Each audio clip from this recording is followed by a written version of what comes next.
You're watching the station covering all of the DMV. This is DC News Now. And thanks for joining us on this Wednesday for DC News Now at 4. I'm Mark Hall. And I'm Annalisa Gale. A man having a mental health crisis is now dead after a DC police officer shot him this morning. Yeah, police department said that the man was in an ambulance on the way to a hospital when he assaulted a paramedic and an officer shot him moments later. Our Randy Bass now joining us live from the scene on North Capitol Street near New York Avenue. Randy, what are you learning about the moments leading up to that shooting? Yeah, Mark and Annalisa, let's take it way back to the very beginning here. This all started around 6:45 this morning when officers got a call for a mental health crisis along Benning Road Northeast. That's about 2 miles away from where we are now. Those officers who responded to that scene, mental health crisis trained officers, were there for 2 hours. They were there for 2 hours talking to the man there before he agreed to get in an ambulance and get help at a hospital. That's how we were able to get here where we are now. MPD said those same crisis officers followed along the way to the hospital, and during that ambulance ride, police say the man got agitated and assaulted a paramedic before jumping out of the ambulance here along North Capitol Street. Police say the man then assaulted another responding officer, and that's when officers tried to pepper spray him. They say he ran into traffic and got under a truck here at the scene, and that's when he came back up. Officers say he had some kind of unidentified metal object in his hand. Officers told him to drop it, and Police Chief Pamela Smith says that's when the man came toward the officers.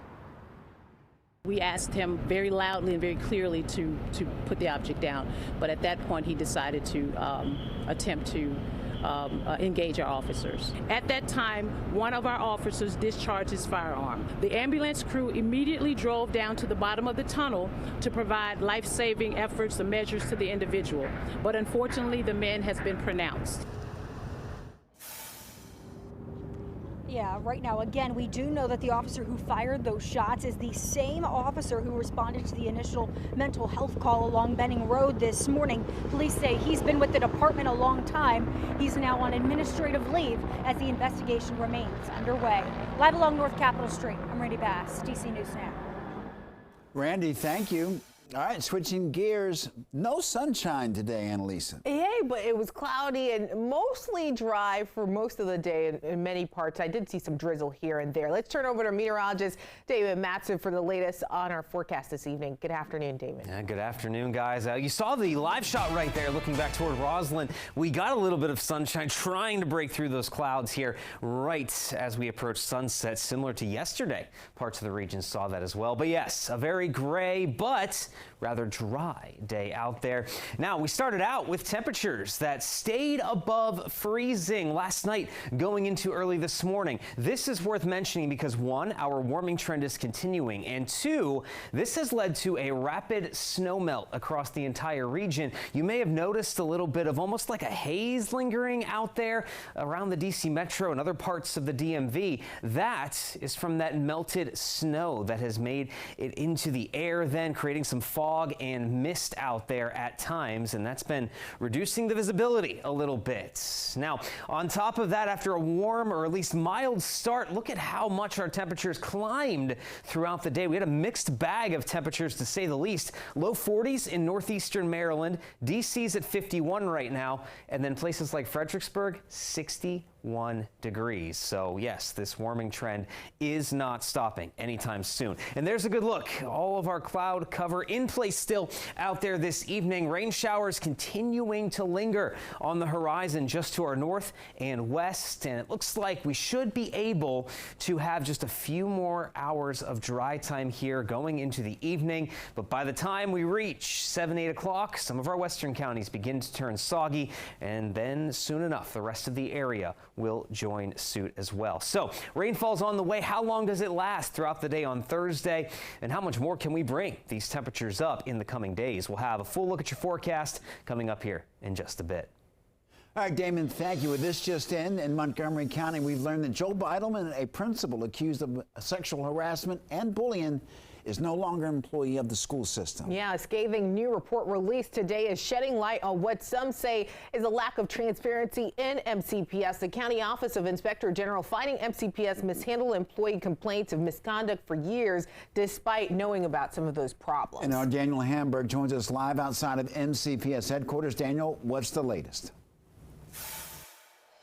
Mark and Annalisa, this report says that some in MCPS leadership should not be surprised at this because a lot of those senior leadership roles had these issues in front of them, identified in at least 4 different reports dating back to 2019, but apparently no action was taken to correct those issues. Now, this is the second report of from the Inspector General's office, the first, of course, of the allegations of misconduct substantiated against now former Principal Joel Beitelman. Today's report focuses on MCPS's handling of similar complaints. The Inspector General found MCPS does not have a comprehensive protocol addressing evaluation, tracking, or disposition of complaints. And the report says the MCPS Department of Compliance and Investigations, or DCI, does not follow any defined criteria when determining what actions to take with, and that DCI does not have comprehensive policies for conducting and documenting investigations. This is absolutely unconscionable that this report could even be written, that these kind of gaps and omissions are still present. And we keep passing the buck. We keep passing it on to the next person, the next person. When will this stop? And that was Janice Sartucci with the Parents Coalition of Montgomery County, who has been pushing for more transparency in MCPS. Now, we do know that Dr. Monifa McKnight got a hold of this report several days ago because in that report, her detailed response is dated from Monday. That is when she told us that the school board asked her to step aside. Now, in that response, McKnight said that they have been implementing new policies since the report from a separate law firm back in the summer, and that includes a new reporting system that should be going into effect later this month. Mark? All right, Daniel Hamburg, thank you. Well, to Virginia, could a casino be coming to Tyson's Corner? Lawmakers in Richmond are weighing a bill to pave the way for bringing gameplay to Fairfax County. And State Senator David Martin reintroduced a bill which would allow Fairfax County to put a referendum out to voters. The people of the county would decide if they want to allow a casino to be built in Tysons. But local lawmakers say that they're blindsided by the proposal and that normally it's the local governments that ask for the state for such authority. Fairfax County Board of Supervisors Chairman Jeff McKay says he only saw the bill the day before it was filed and has nothing but questions. I think we have a lot of concerns about the bill, starting with the fact that it wasn't coordinated with Fairfax County and it's not a bill that Fairfax County requested. And so we're trying to get to the bottom of some of the details about what the bill would mean.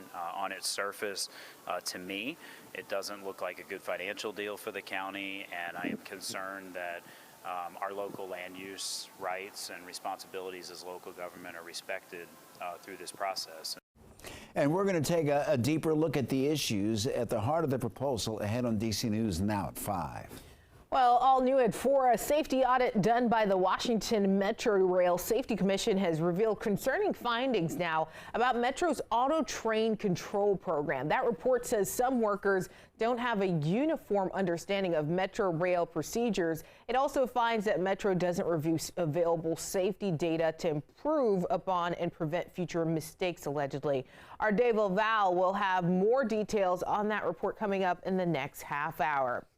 And right now we know police were called to Watkins Mill High School in Montgomery County for reports of someone with a gun. This happened around 11 this morning. The school was on lockdown for several hours, but police eventually determined that the report was unfounded and that lockdown was lifted. A former federal attorney from Arlington is pleading guilty to conspiring to sexually exploit children. 50-year-old Mark Black is also the former board president of the Arlington Aquatic Club.